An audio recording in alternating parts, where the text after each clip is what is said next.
Okay, so howdy folks, and welcome to my kitchen.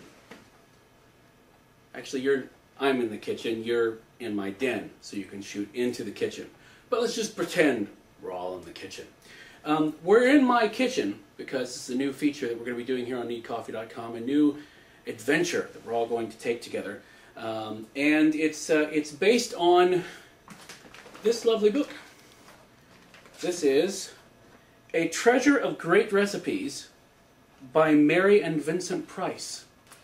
Now, people who have been with us for a while know that we're big fans of Vincent Price and know that Vincent Price was a huge foodie.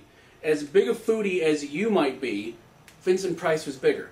Not only did he do this massive collection of recipes slash cookbook, he also recorded an international cooking course where he took you on a tour of cuisine from around the world. They were released on vinyl records, which if you don't know about, ask your parents. But he spent an entire one talking about the wok, so they're awesome. You should really check them out. But this is amazing. This I actually got off of eBay, a great deal for it, and it's got for herbs and spices, it's got the recipes, it's got color photographs, it's got reproductions of various menus from places. There's the man himself. It's a fantastic book, and it's got 2 bookmarks. Not just one, but 2. That's how important it is. Now, so why am I holding this and trying not to damage it? Because it's very nice. So I was thinking about the fact that Vincent Price, if you listen to his cooking course and you read this, you figure out he must have been a great entertainer. He must have done awesome dinner parties. And how cool would it be to be at a Vincent Price hosted dinner party? Well, I'm not going to be able to do that for obvious reasons because the man is no longer with us, sadly. So I started to think about what would be the next best thing to being at an actual Vincent Price dinner party. And that, coupled with going to go see Julie and Julia, gave me an idea. Now don't get excited and think that I'm going to spend the next year cooking every single thing in here, because I'm not completely insane. And I have about this much of a life. So no, I'm going to pick a series of 50 recipes from this book, and I am going to make them. And I'm going to film me making them, so you can share in all the joy and the triumph and the tragedy of everything that will happen. And then, because I want to get a little bit more Vincent Price involved, instead of a wine pairing, I'm going to come up with a Vincent Price pairing. I will pair what I'm going to consume with a television show or a movie or a piece of old-time radio or something involving Vincent Price that I can enjoy while enjoying the food that he has recommended to me. I think that's about it, as close as I can possibly get to being at a Vincent Price dinner party. So that's what we're going to do. I have the first recipe here, which is in one of the fancy bookmarks. See, there's 2. I'll go with that. And I picked something mildly simple for the first one because I didn't want to completely dive into something traumatic like, say, a lobster omelet. There'll be plenty of time for you to laugh at me blowing stuff up later. But this is basically called Elfo's Special. It's buttered spaghetti with shrimp and mushrooms. And you'll see that I have some water boiling here. It's kind of like it being in a lab in an old-time Hammer horror movie, right? Right? Nod, humor me. We have our, I'll set this here so I don't screw this up. We have spaghetti. We have shrimp. Now they asked for raw jumbo shrimp. We could not find raw jumbo shrimp, so we got some white shrimp, which is just a little bit smaller. We couldn't tell the difference. But it is raw, and they are also, bonus, deveined already. Because as much as I want to get close to Vincent Price, deveining shrimp, I have limits. And honestly, we don't have an hour for the video because YouTube has its limits on one of it. So we got shrimp here. We've got our mushrooms, right? We've got some garlic, yes, that goes in here. We have the butter that it calls for, which is an entire stick of butter, ladies and gentlemen.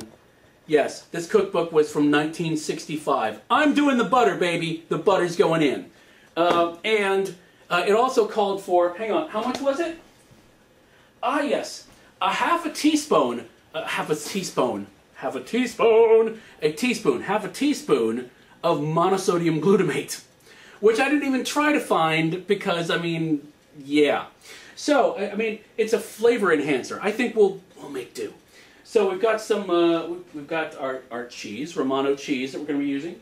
And I think that's, oh, and I have, just in case, Band-Aids for when I slice myself open, also out of a Hammer horror film.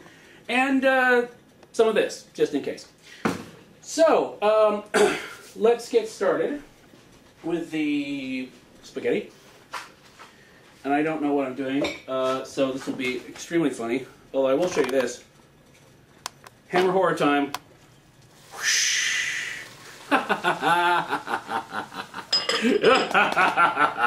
Oh, shit. All right, so have our spaghetti. And be glad that I know how to edit video for when I screw this up. So we're going to get, it calls for 4 ounces of spaghetti, which is not a lot of spaghetti. And it's supposed to serve 2 people. That feels like 4 ounces of spaghetti. All right. Just going to throw this in here. But, oh my God. It's going everywhere. I'm destroying things already. Oh, that was impressive. I don't know what that meant, but that was cool. And we just, no, we don't do that. Okay, so, basically, and I have this over here because I want to make sure that I don't destroy it. So I'm going to cook this spaghetti in rapidly boiling, which it's sort of, I guess, rapidly boiling, for 10 minutes. And I will, with my happy spoon, be stirring, hello, I will be stirring this, and don't worry, you're not going to sit there for 10 minutes and watch me screw around with spaghetti. We'll edit this. Look, this is also out of a Hammer horror movie. It's a smiling person going into boiling water. Oh my God! Oh my God!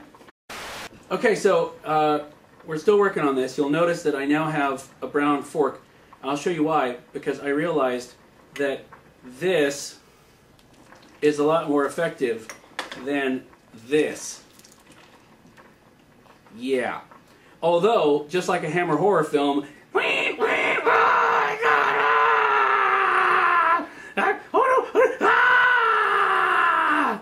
so, also like Vincent Price. You probably would have done it with a little better sound effects. Okay, so, I'm going to try, yay, I don't know. We're going to try a little bit here. I'm going to take a little over to the, I have a colander in the sink. I'm going to wait to see if it works or not. So, I'll get this over here.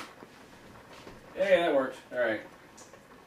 Let it cool down for a minute so I don't burn my tongue off on camera, because that would be hilarious.